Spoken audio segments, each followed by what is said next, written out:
Hello, and welcome. I'm Nick, and today I want to share with you Burnout Dominator. Listen, personally, I'm somebody who believes that Burnout 3 Takedown is the best Burnout game.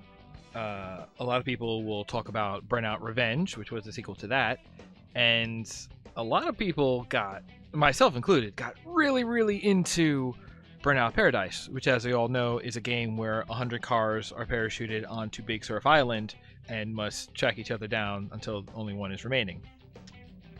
In my heart of hearts, at least. A lot of people don't know about Burnout Dominator. Burnout Dominator came out after Burnout Revenge, before Burnout Paradise, and it was a PS2 only game. PS2 only. So if you were a fan of the series on the Xbox, you also wouldn't know about this game. In some ways, I think I like this game more than Revenge, even. Let's get into it. God, this music isn't what I was hoping for in a video game. Alright, I really got to talk about this in terms of all the other Burnout games. This is also a non-Criterion game. I believe it is the first, if not the only, non-Criterion Burnout, but if you're familiar with the series up to this point, it's definitely like, because they were all making Burnout Paradise. So if you're familiar with the series up to this point, it's almost like a mechanical greatest hits. So anyone who, if you're familiar with Burnout Revenge, one of the changes from Takedown to Revenge was they got rid of like the car classes. They were essentially still there because there was like 6 or 7 different versions of each car. Basically, like, here's the tuned version, the DX version, the custom version, the super version, whatever. The prototype version, sure. So here they've broken them back down into races are split up by basically car class. So we're going to do tuned. And then inside of those, so again, this is going back more towards the Revenge version, it's sort of a race type mixed with race location, and then there's a specific set of those two combined make an event, and then there's a specific series of events for each class. Let's see here. And, regular race, eliminator, drift challenge. So let's jump into the drift challenge. And we're going to... Alright, let's not... No, okay. So Bushido Valley is a sort of Fujimi Kaido downhill drifting inspired track, which is one of my favorite tracks in the series. And let's do a race on it. This one had a specific car with it, so let's just go with that. Sure, that looks great. I really, again, like, I think my two favorite tracks from the series is this Bushido Valley, just because I like downhill drifting and I like the Japanese theme, Japanese inspired, whatever, and also Eastern Bay, which is, again, like a Tokyo Extreme Racer inspired kind of track. But this is in Dominator and that was in Revenge, and neither one of those is Burnout 3 Takedown, so that's a disappointment for me. Okay, so another change going back to... For the most part, it feels just like the last two. Aftertouch is back. You'll notice we have the prompt for a Crash Baker right here. Crash Breaker, not a Crash Baker. So that was something from Revenge that they brought back, and... oh my god, I can't... It's going to be hard to talk and drive. It's hard enough to talk and record and play, but... yeah, so Aftertouch and Aftertouch Crash Breakers are back. So as long as you have boosts left after you've crashed, you can put yourself where you want to and explode.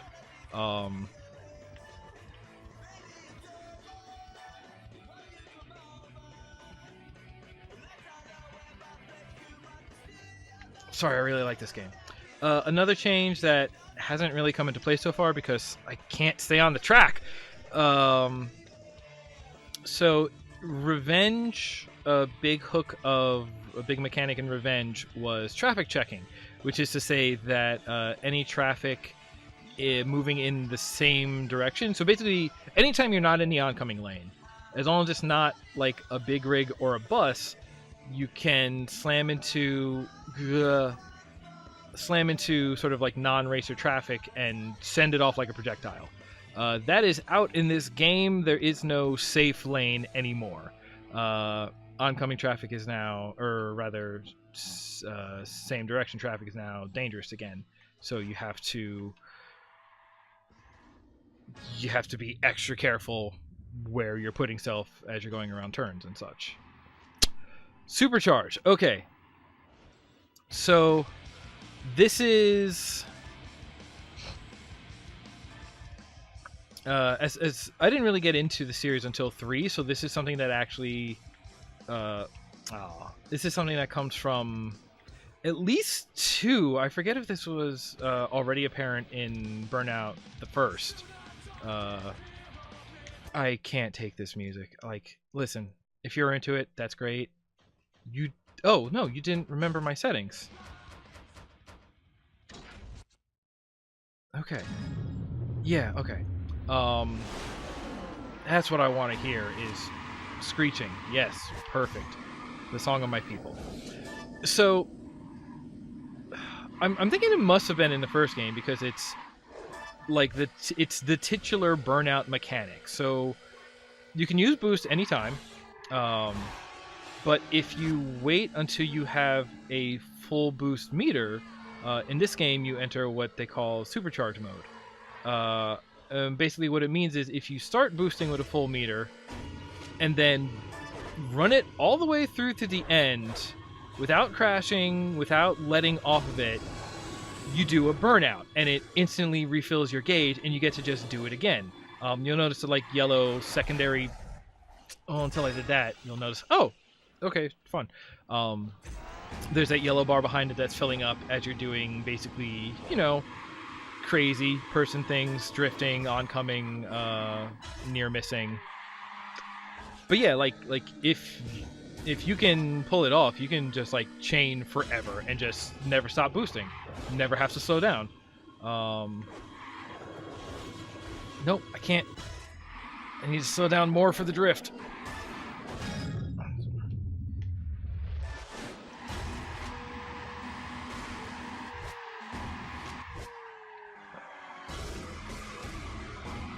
Okay. Nope.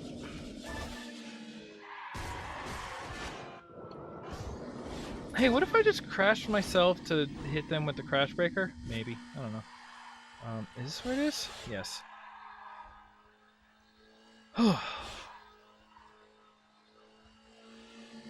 But yeah, so traffic checking is out, burnout chaining is in, and like I said, that makes this what was that, second? Maybe third? I don't think that was first. Second. All right.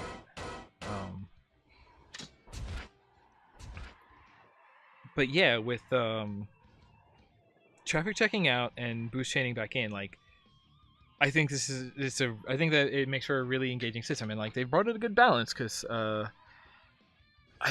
again the idea of the traffic checking basically made the right way lane a safe lane, because as long as you were looking out for trucks, you basically just wouldn't die.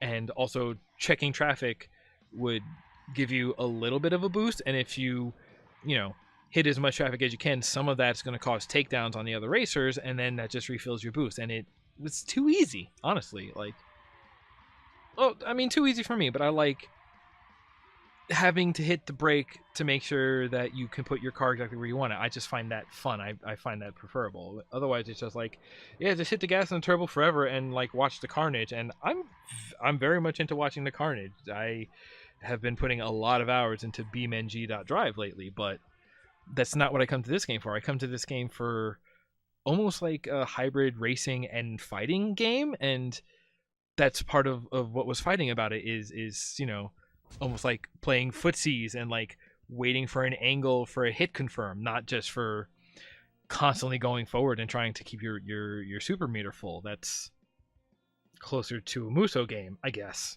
I don't know. So Maniac is kind of like a road rage, but you're not just scored on takedowns, you're scored on all of the same things that build you boost. So oncoming and boost chaining and burnout chaining rather, near misses, all of that good stuff.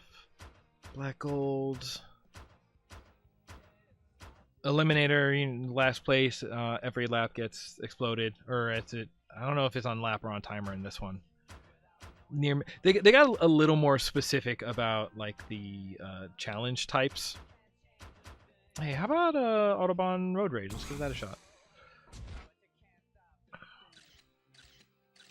I hate this camera thing because it won't just sit still. You actually have to lean on the stick to make it always rotate so it doesn't do that stupid camera flashing thing in case you want to actually look at the car that you're picking.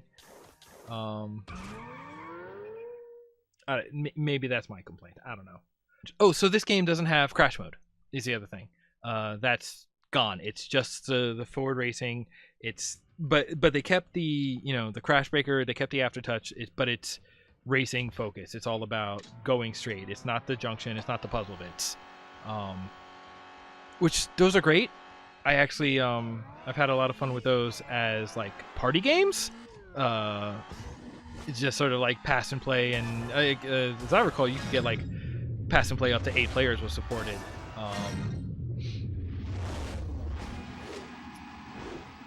And that's a fine way to play it, but for something which I spent most of my time playing like alone after school in my room and really enjoying the solitude, like I don't need the way that they fly in this game is so good. This and 3.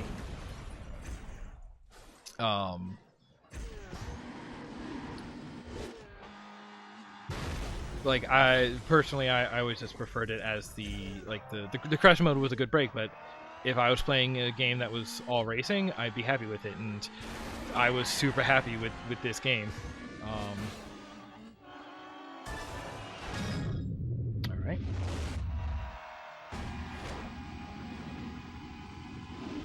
And like the same thing with like the they did a good job.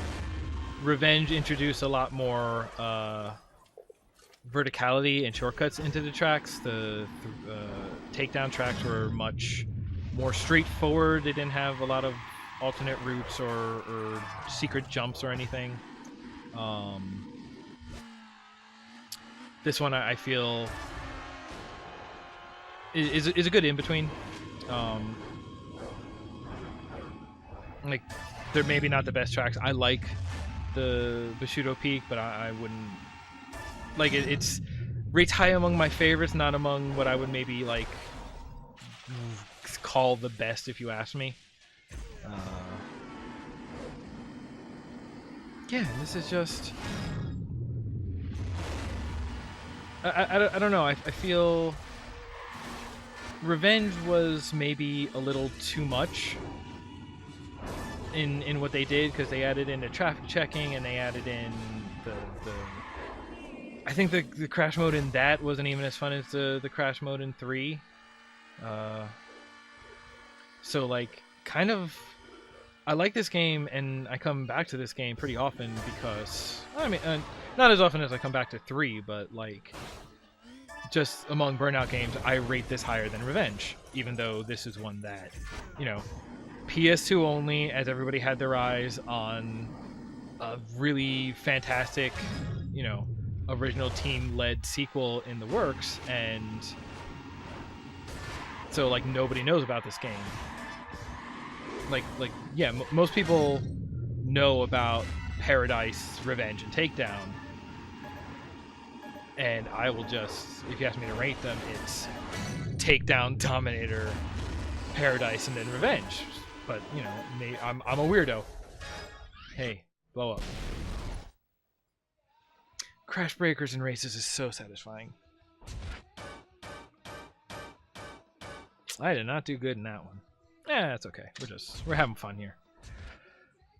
But yeah, it's weird because like it almost feels a little light without the crash mode, because like there's not a lot to show off. They're all kind of races. You just kind of go in and do it. But if you were down with all the races and road rage and just wanted more of those to do, new tracks, new cars, but the cars have never been that.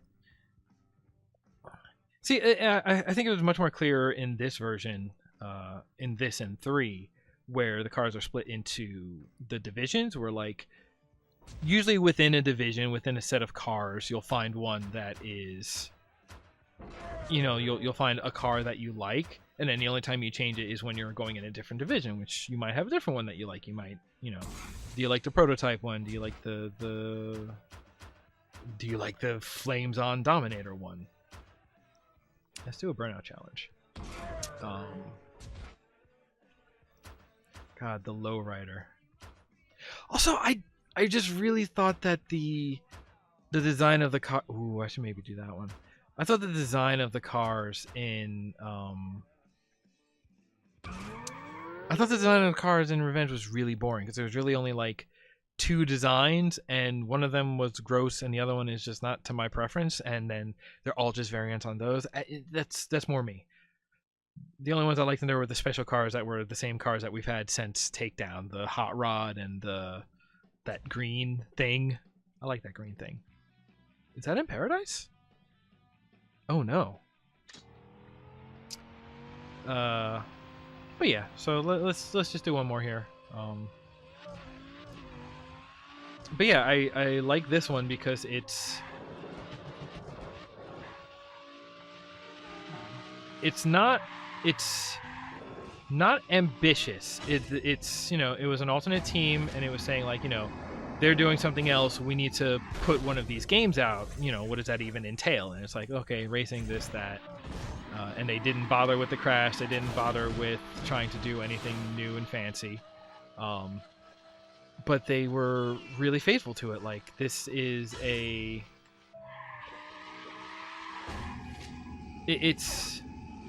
They doubled down on getting it right. Like, until I looked into it, I did not even know this was not a, Criterion game. But yeah, like, it just gives me what I want, and there's nothing...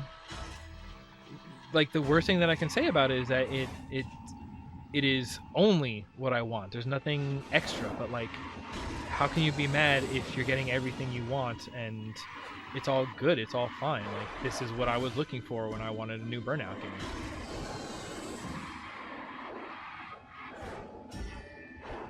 And like, Paradise is like an amazing achievement in video games, racing games, Burnout games, whatever you want to call it. But like, I was not disappointed by this. This was not just like tiding me over until Paradise came out. This was the next Burnout game, and it was more of what I was looking for. So, all right, I'm gonna race one more here because I want to. I'm gonna go find that the drift stage on Bushido Peak.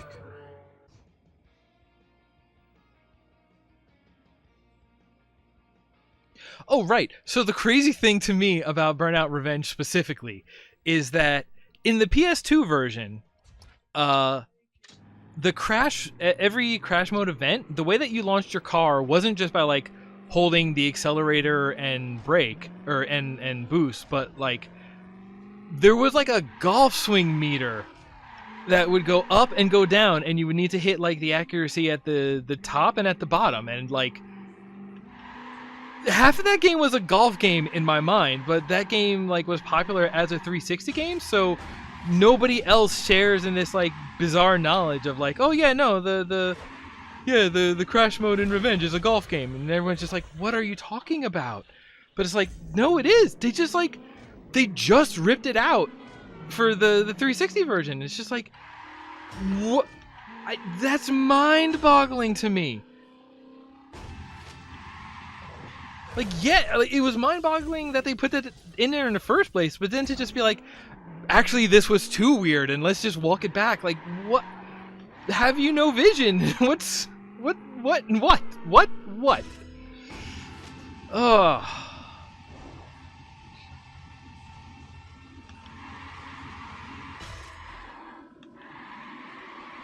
Also, the Burnout 3 soundtrack is closest to my heart. Like, I'm sure a lot of my like high school musical tastes were affected by how much of that game I played during that time. But let's be real, I was already listening to a lot of that music before that game came out, so it just played into the like little crybaby boy already was. So I'm gonna go out on this, but hey, thank you for looking at this with me for a little bit. I hope you learned something, I guess. And I'll see you all next time.